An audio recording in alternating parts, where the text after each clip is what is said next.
Então, no Evangelho, segundo o Espiritismo, capítulo 5, item 20, está lá: a felicidade não é deste mundo.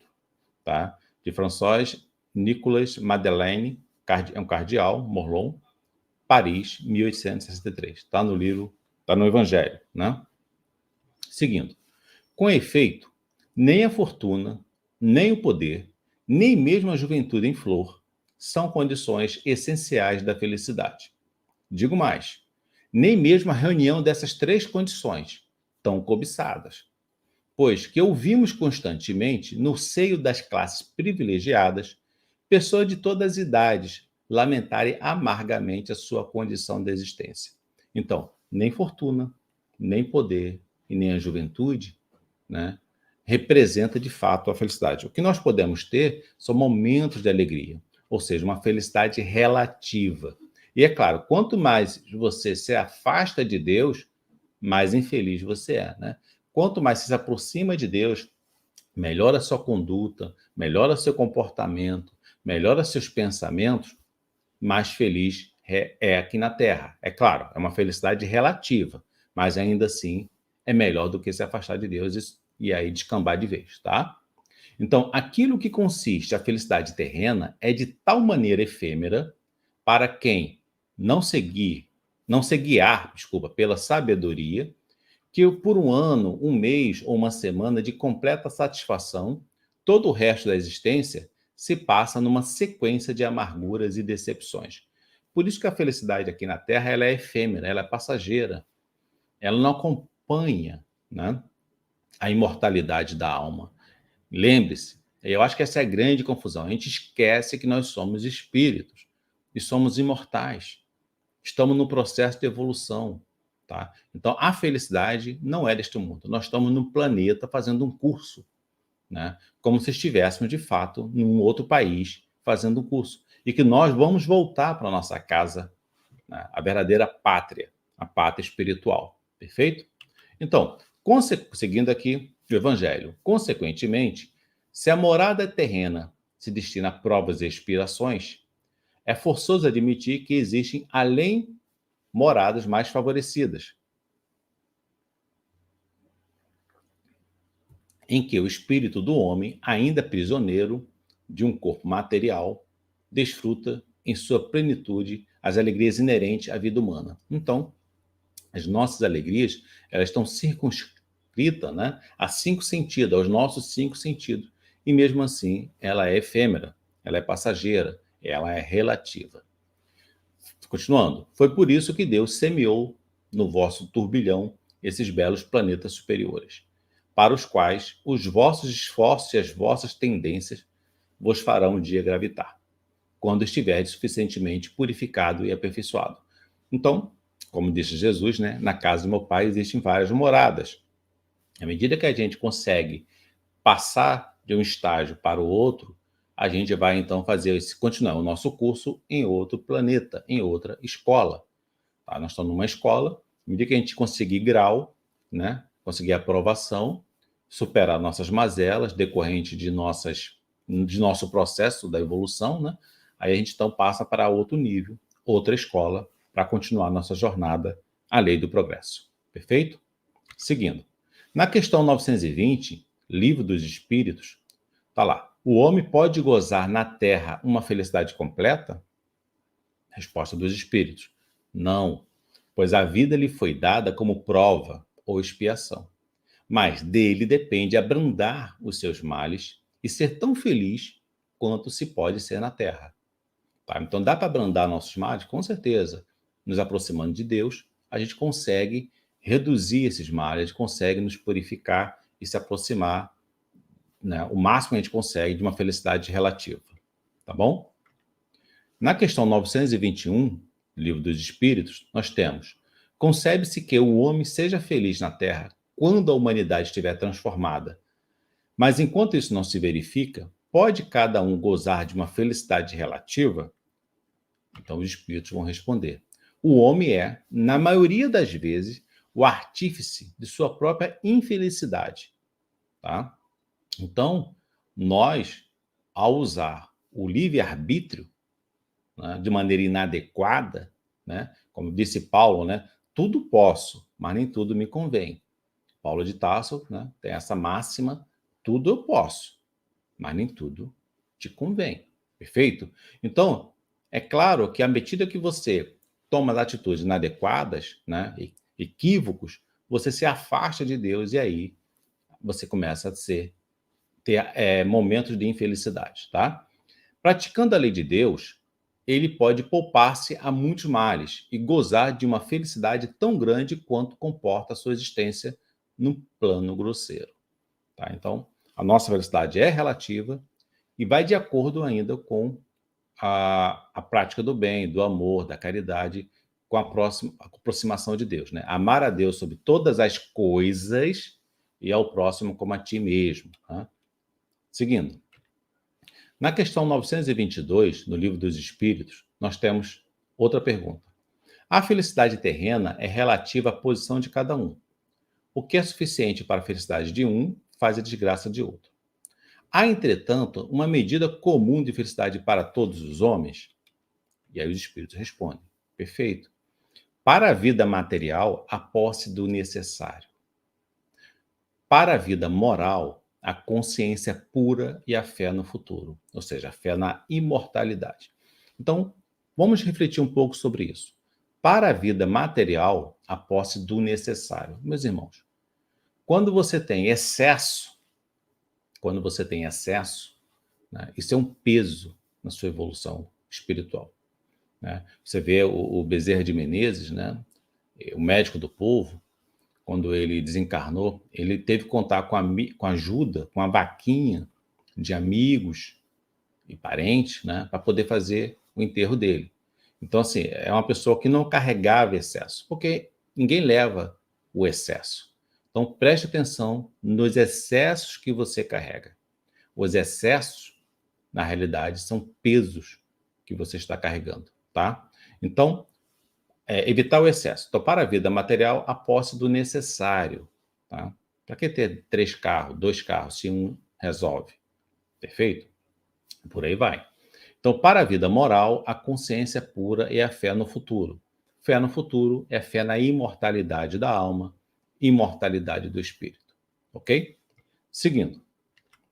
Na questão 925, no Livro dos Espíritos, nós temos: por que Deus beneficia com os bens da fortuna certos homens que não parecem merecê-los? Na realidade, existe um sentimento de injustiça, né, para as pessoas materialistas.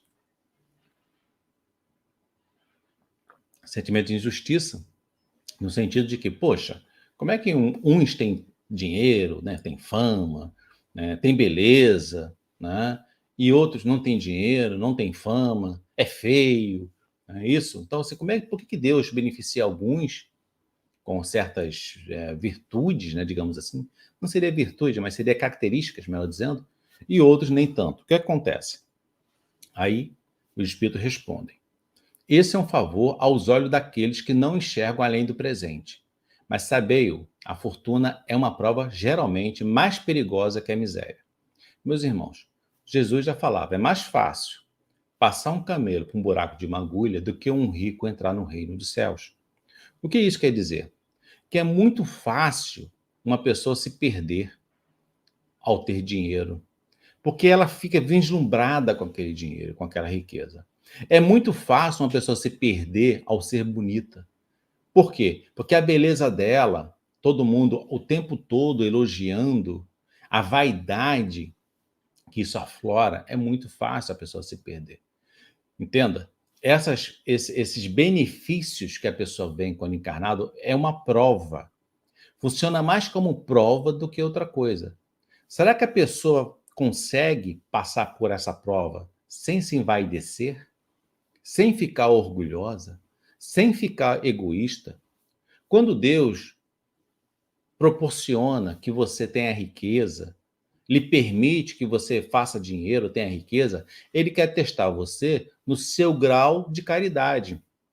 Será que essa pessoa, esse espírito, ao ter riqueza material, vai compartilhar com os irmãos? É um teste que Deus está te fazendo. Normalmente, não é normalmente, mas a maioria das vezes a gente vê que as pessoas vão ficando com dinheiro e cada vez querem mais dinheiro, como se não fosse suficiente, e cada vez fica mais egoísta. Então a pessoa foi reprovada na prova, levou bomba. Não é isso? Então, quando você tem dinheiro, é um teste, é uma prova que Deus lhe faz para verificar seu grau de caridade, né? De ajudar os semelhantes. Perfeito? Agora, o orgulho. Tem gente que é muito orgulhosa, né? Então aí você vem como pobre, para ser mais humilde. Né? Quando você, às vezes, vai fazer uma distribuição de sopa para as pessoas em condições, né, de moradores de rua, o que aquela pessoa está precisando ali, além do alimento material, além daquela sopa, muitas das vezes é diminuir o seu orgulho. Muitas das vezes ela está ali porque ela precisa aprender a ser humilde. Percebe? Então, normalmente, a nossa condição nessa vida é uma condição para nos trazer um aprendizado para o espírito.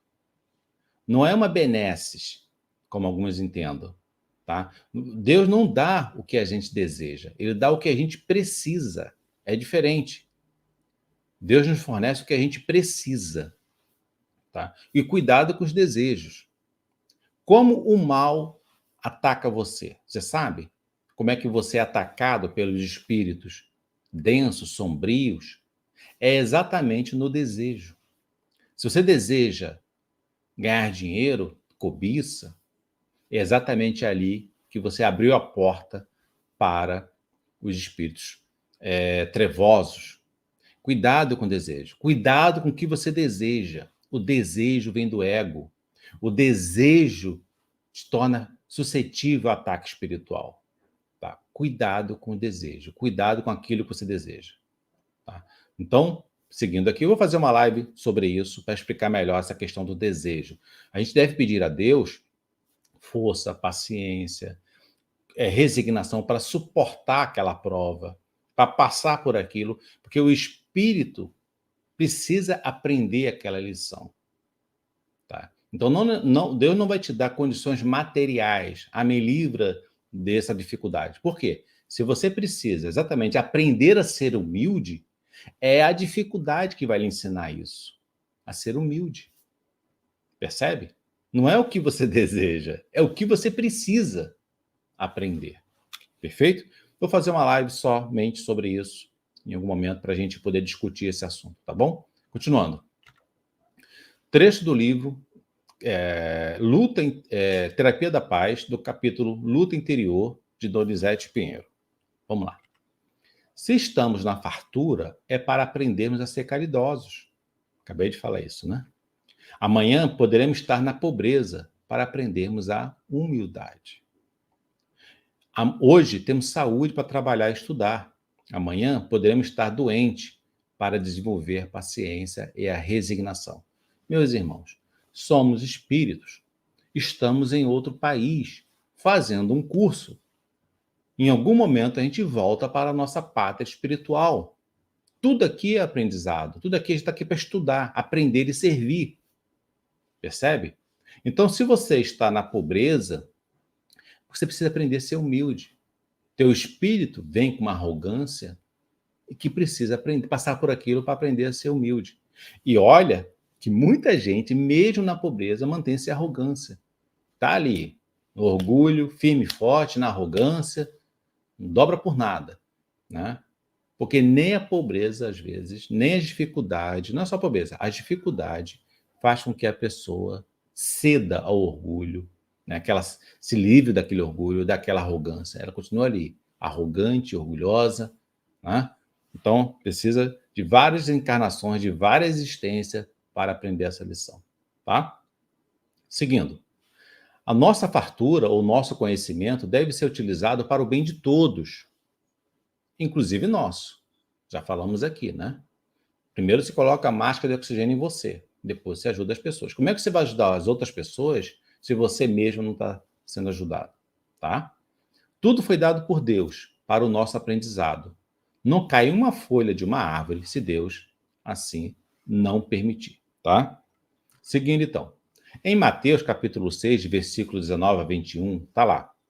Não ajunteis vós tesouros na terra, onde a traça e o caruncho os corroem, onde os ladrões arrombam e roubam, mas ajuntai para vós tesouros no céu, onde nem a traça, nem um caruncho corrói, e onde ladrões não arrombam e nem roubam. Pois onde está o teu tesouro, aí também está o teu coração. Então, essa dualidade entre o corpo material e o espiritual é que é a nossa grande confusão. A gente confunde, né? A gente mistura.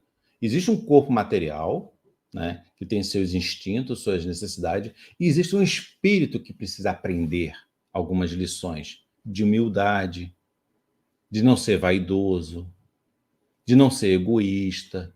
São lições que esse nosso espírito precisa aprender. E nós temos por outro lado, um corpo animal que tem dificuldade. Então a gente mistura as coisas, tá? Quando você faz uma oração, uma prece, uma oração, uma prece, uma reza a Deus, você às vezes pede coisas materiais. Ah, Deus, me dá uma casa, eu não tenho casa. Ah, Deus, me dá um carro, eu não tenho um carro. Me dá uma roupa. Você pede coisas materiais.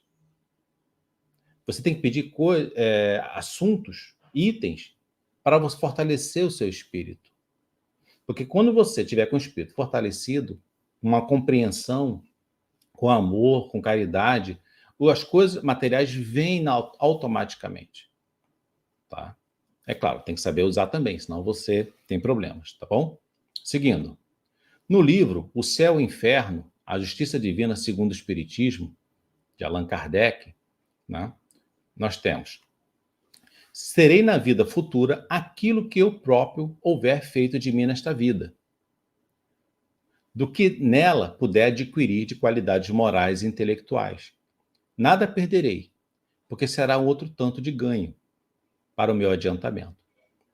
Toda a imperfeição de que me livrar será um passo a mais para a felicidade. As pessoas acham que quando desencarnam, né, enfim, ficam melhores. Não, meu irmão. Você vai ficar exatamente onde você parou. Então, hoje é a sua melhor versão. Quando você desencarnar, o seu espírito vai estar exatamente com as mesmas mazelas e com as mesmas virtudes que você conquistou aqui encarnado. Lembra? Aqui é uma escola. Quando você voltar para o seu país de origem, para a pátria espiritual, você vai levar aquilo que você aprendeu. Percebe? Então, não ache que quando você desencarnar, você vai ser diferente. A hora de aprender é agora.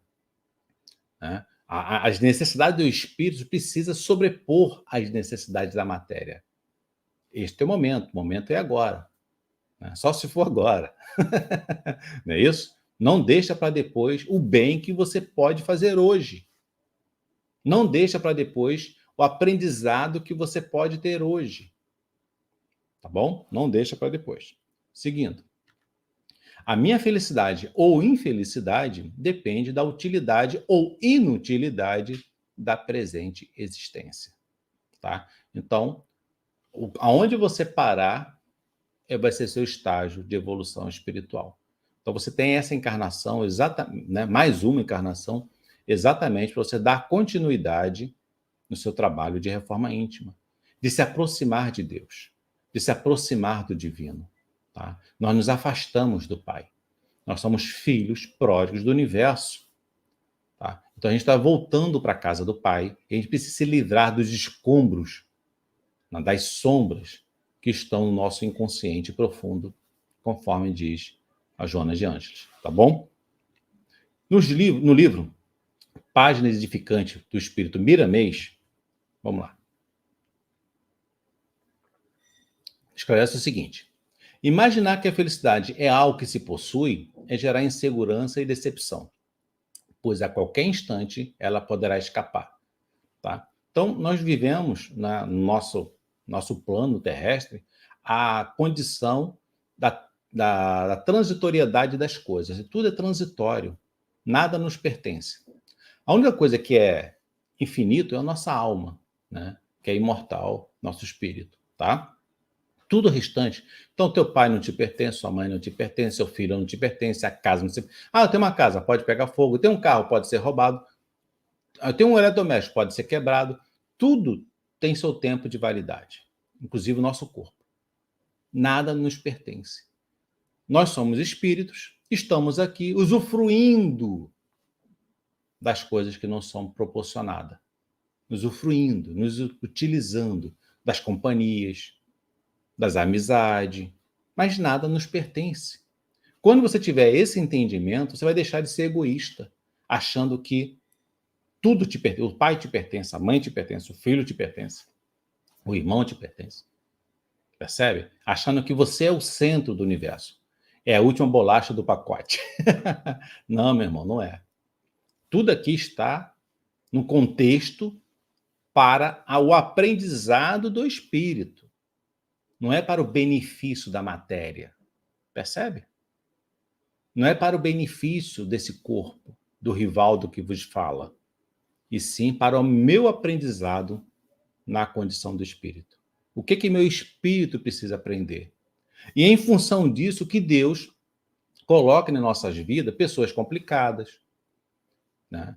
Familiares complicados, chefe complicado, tá certo? Amigos complicados. Porque todas essas pessoas que estão em nossa volta não estão por acaso. Nós sabemos disso. Nós, como espíritas, já temos mais do que prova sobre isso. São pessoas que estão na nossa vida exatamente para nos trazer um ensinamento. Não necessariamente são pessoas que vão nos ajudar na matéria, mas sim trazer um ensinamento. Que ensinamento é esse? Precisamos amar os inimigos. Lembra? Jesus falou, né? Amai os vossos inimigos e orai por aqueles que lhes caluniam. Então, a gente precisa amar o inimigo. Como é que faz isso? Colocando o inimigo na sua vida, meu irmão. Não é? Como é que você vai amar o inimigo se você não tem inimigo? Então, você precisa desenvolver essa virtude. Porque amar o próximo é fácil, quando a gente gosta dele, né? Amar quem gosta da gente é mole. A gente não evolui nada. Percebe? Você não evolui quando você ama quem ama você. Por quê? Porque você não abre mão do orgulho, você não abre mão do egoísmo, você não abre mão da arrogância. Você continua exatamente como você é. Teu espírito não aprende nada. Então, é colocando um inimigo na sua vida e você aprendendo a amá-lo de coração, né? É que teu espírito aprendeu a amar verdadeiramente, tá? O próximo. Amar o próximo, principalmente as pessoas que nos odeiam. É isso que a gente precisa, amar as pessoas que nos odeiam. Porque se ela nos odeia, o problema é dela, é ela com Deus. A gente não tem nada a ver com essa história. Percebe? Mas a gente tem que cuidar do nosso espírito, do nosso aprendizado, da nossa relação com Deus, tá? Continuando, então, a verdadeira felicidade deve estar instalada no coração, nele repercutindo a tranquilidade que vige na consciência operosa, afinada com as leis excelsas, né? Com as leis divinas, com as leis de Deus, tá? Na questão 614, no Livro dos Espíritos, nós temos o seguinte: o que se deve entender por lei natural? E aí os espíritos respondem, né? O Espírito da Verdade responde: a natural é a lei de Deus. É a lei única necessária à felicidade do homem. Ela lhe indica o que ele deve fazer ou não fazer. Ele só se torna infeliz porque dela se afasta. Então, a gente só se torna infeliz porque exatamente a gente se afasta da lei de Deus. Na questão 621 do Livro dos Espíritos, nós temos: onde está escrita a lei de Deus? Em que livro? Não livro nenhum, meus irmãos. Na consciência. Deus instalou uns aplicativos aqui, na nossa consciência, tá? Que a gente sabe quando a gente faz uma coisa errada. Que a gente sabe quando a gente se equivoca, né? Tem um equívoco. Seguindo. No capítulo 10 da parte 2 do livro Paulo e Estevão, que foi psicografado por Chico Xavier, nós temos: a fortuna suprema do homem é a paz da consciência e pelo dever cumprido. A paz da consciência pelo dever no sentido aqui de fazer o bem, né? Se sentir bem por estar fazendo o bem. Percebe como isso é poderoso?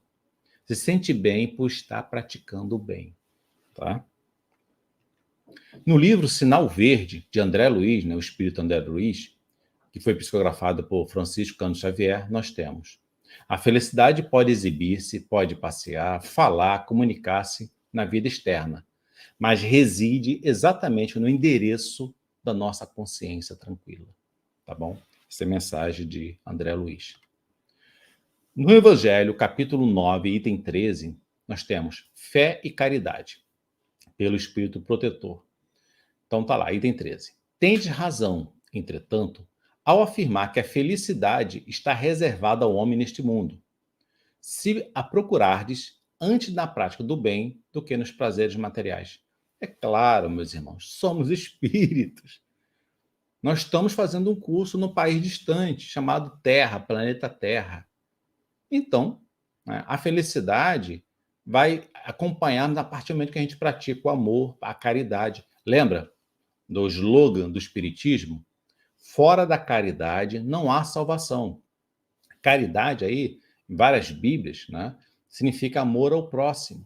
Em várias Bíblias, tá? Na tradução, algumas colocam a palavra caridade, e em outras traduções colocam amor ao próximo. Então, se você pegar o slogan do Espiritismo, fora da caridade não há salvação, e trocar fora do amor ao próximo não há salvação, você consegue entender, então, o significado da caridade. É amar ao próximo, meus irmãos. E não somente os amiguinhos, é amar o inimigo de coração. É amar o inimigo, tá? Então, a caridade é isso. É ser benevolente para com todos, ser bom para todo mundo, ser indulgente com todo mundo, ou seja, tolerar as falhas alheias e perdoar todo mundo quando você, de alguma maneira, se sentir ofendido, coisa do tipo, tá bom?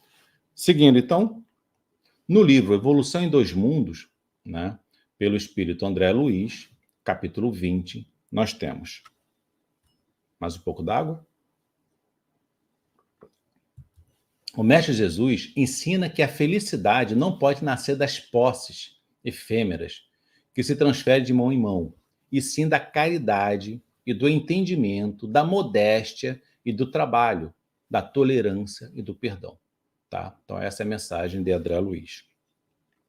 Meus irmãos, essa é o estudo espírita de hoje. A íntegra desse estudo, vou colocar o link aqui na descrição desse vídeo, você clica, vai cair lá no blog, e você pode copiar, utilizar isso, ou ler de novo, tá bom? Espero que você tenha gostado, tá? Compartilhe esse vídeo, e lembre, né? Compartilhar a doutrina espírita também é uma forma de caridade. Caridade por quê? Porque você vai estar ajudando seu semelhante a ter um entendimento, né? E hoje a gente percebe que uma das maiores preocupações que existe é exatamente essa questão mental, né? Essa perturbação mental. As pessoas estão passando vários problemas de perturbações mentais. Tá bom? Um abração a todos e até o próximo estudo da doutrina espírita.